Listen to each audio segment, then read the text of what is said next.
అయ్యో భగవంతుడా, నేనెంత చెప్పినా నమ్మట్లేదేంటి? ఈ ఇల్లు అమ్మకానికి ఉందని నువ్వన్నా చెప్పమ్మా లక్ష్మి.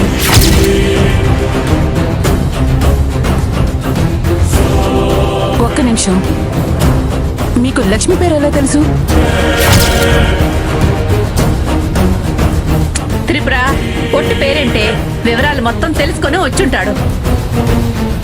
అయినా ఇలాంటి వాళ్ళు కమిషన్ కోసం ఎంతకైనా దిగజారుతారు. చూడు లక్ష్మి, మీ ఇల్లు అమ్మకానికి వచ్చిందని మాతో అబద్ధం చెప్పి మా దగ్గర కమిషన్ కొట్టేయాలని అద్దెకారు తీసుకొని మరీ వచ్చాడు.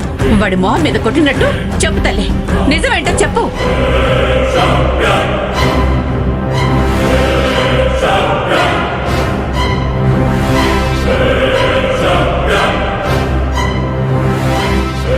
బ్రోకర్ చెప్పింది నిజమే అమ్మా, నిజమే అమ్మా.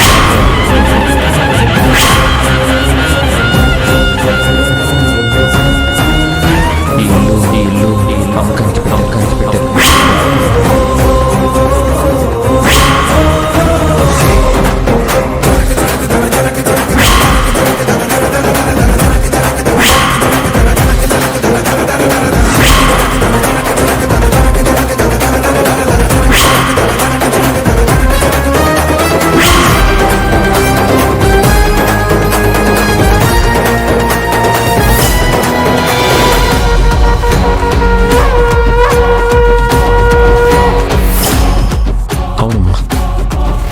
లక్ష్మి వాళ్ళది సొంత ఇల్లు కాదు, అద్దెల్లు.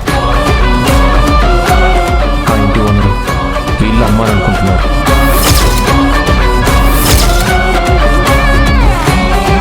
అందుకే పేపర్లో యాడ్ ఇచ్చారు. ఆయన చెప్పిన దాంట్లో అక్షరం కూడా తప్పలేదు. అన్ని నిజాలే.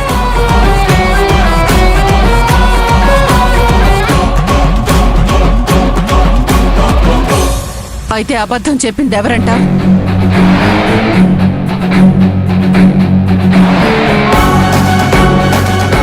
లక్ష్మి, ఇప్పుడు హరి చెప్పింది అబద్ధం కదా? నాకు తెలుసమ్మా, నేను ఈ బ్రోకర్తో గొడవ పెట్టుకుంటానని వాడు నాతో అబద్ధం చెప్తున్నాడు కదా. అబద్ధం అని చెప్పమ్మా, లేదంటే నేను ఈ విషయాన్ని తట్టుకోలేను. చెప్పు లక్ష్మి, హరి చెప్పిందంతా అబద్ధం అని చెప్పు లక్ష్మి.